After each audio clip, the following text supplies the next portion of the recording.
3 बार उससे हमारा युद्ध हुआ है, लेकिन 2 बात लगातार तीनों युद्धों में होती हैं। प्रारंभ वो करता है, समाप्त हम करते हैं। ये राम की मर्यादा है। राम जी ने कहा एक दूत भेजते हैं, लूंगा। ऐसे मांग रहा जैसे मैया मुझे चंद्र खिलौना दीजो, मम्मी मेरे को तो ये चाहिए। अबे पिताजी की दुकान है क्या है? रात को सोते हुए राष्ट्रपति को उठा लाया वेनेजुएला से। वो बेचारा सो रहा था अपनी संवैधानिक पत्नी की बगल में है? उसकी तो एक ही थी, इसकी तो 3 है।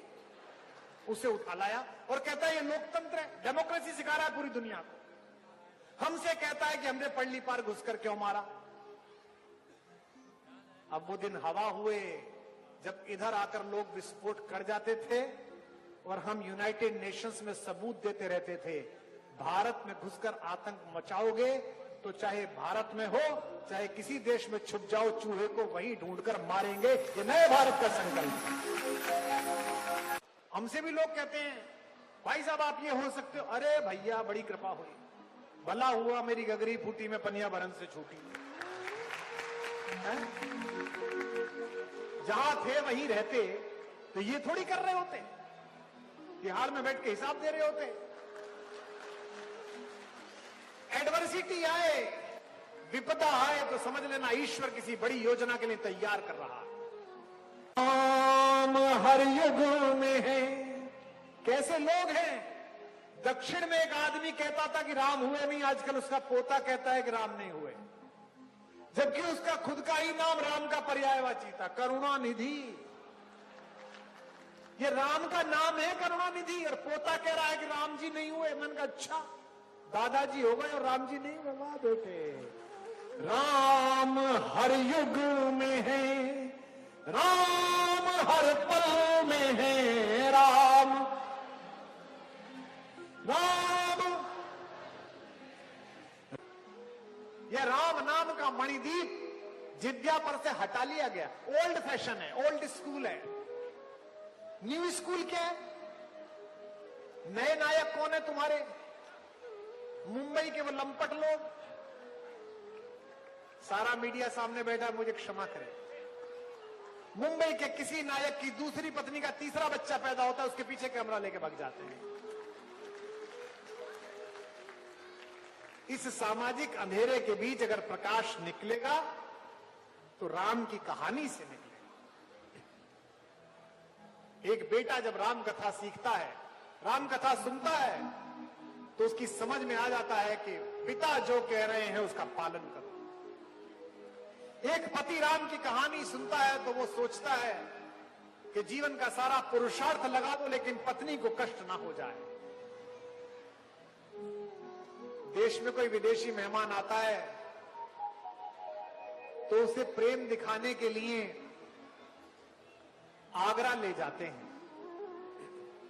आगरे में भारतीय शिल्पियों का बनाया हुआ एक अद्भुत प्रदर्शन है जिसे ताजमहल कहते हैं। वो सुंदर इमारत है लेकिन प्रेम का प्रतीक नहीं है।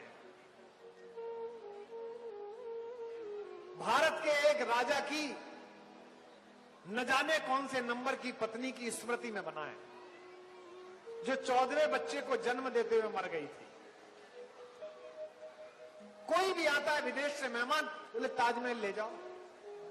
हम भी 6-7 साल पहले, 8 साल पहले एक बार आगरा में थे। पुलिस वालों ने सब दरवाजे बंद कर दिए होटल के। मैंने कहा क्यों? बोले ट्रंप आए हुए हैं, अमेरिका के राष्ट्रपति, फर्स्ट लेडी को लेके। मैंने कहा इनकी तो तीसरी वाली है। बोले नहीं, कोई से नंबर क्यों, फर्स्ट ही कहलाएंगे। उन्हें दिखाने लाए प्रेम का प्रतीक। मुझे क्षमा करेंगे अगर कोई लोग असहमत हो। ताजमहल सुंदर इमारत है पर प्रेम का प्रतीक नहीं है। अगर प्रेम का प्रतीक ही दिखाना है तो इससे बेहतर तो बिहार चले जाओ और उस श्रमिक का रास्ता दिखाओ जिसने एक पर्वत से गिरकर मरती हुई अपनी गर्भवती पत्नी को देखा, हथौड़ा उठाया और रास्ता बना दिया। वो दशरथ मांझी ज्यादा बड़ा प्रेम का प्रतीक। और अगली पंक्ति पर स्वतः स्फूर्त तालियां गूंजे। अगर प्रेम का ही प्रतीक दिखाना है तो दक्षिण चले जाओ और धनुष कोटि में हेलीकॉप्टर में बिठाकर समुद्र में पड़े हुए उन पत्थरों का समूह दिखाओ जिस पर चलकर एक प्रेमी अपनी पत्नी को लेने के लिए गया। इस मंदिर का भव्य विस्तार भी अभी 4 दिन पहले देखकर आया हूं।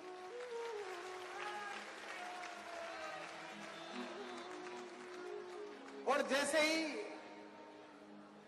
आदरणीय चंपत जी ने माइक पर बोला कि भगवान के माथे पर जो टीका है ये बंबई के हीरा व्यापारियों ने भेजा है, इसमें 400 करोड़ के हीरे लगे हैं। इनके गले में जो हार है यह सूरत के हीरा व्यापारियों ने भेजा है, इसमें 300 करोड़ के हीरे हैं। भगवान के 7 द्वार पर 600 टन सोना चढ़ा हुआ है। तो मैं रोने भी लगा और हंसने भी लगा।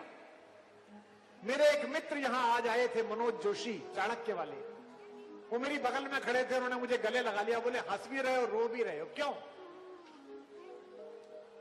मैंने कहा मैं रो तो इसलिए रहा हूं कि भगवान बड़े सुदर्शन है, और हंस इसलिए रहा हूं कि 500 वर्ष पूर्व बगदाद से ऊंट की पीठ पर बैठकर आए जिन जाहिलों ने इन मंदिरों को इसलिए तोड़ा था कि किसी ने कहा था कि इनके घर में बड़े हीरे हैं, बड़ा सोना है, लूट के ले जाओ तुम अमीर हो जाओगे।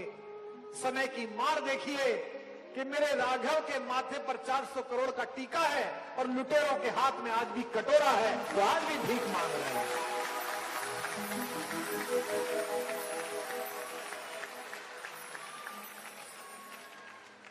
और इसलिए भी कह रहा हूं, यहां सत्ता के लोग बैठे हैं, विधायक, सांसद, मंत्री बैठे हुए हैं, इस बात पर भी गर्व अनुभव करिए कि न्याय के देवता ने न्यायालय में लड़कर अपना अधिकार लिया। और ये जो भगवान का सुंदर परिदृश्य बना है, ये किसी सरकार की कृपा पे नहीं बना है। मुरादाबाद में रिक्शा चलाने वाले ने दिन में 200 रुपए की कमाई करके 21 रुपए का चंदा दिया है, तब भगवान का वैभव यहां पहुंचा है। For more of such videos, do like, share and subscribe to ET Now Swadesh.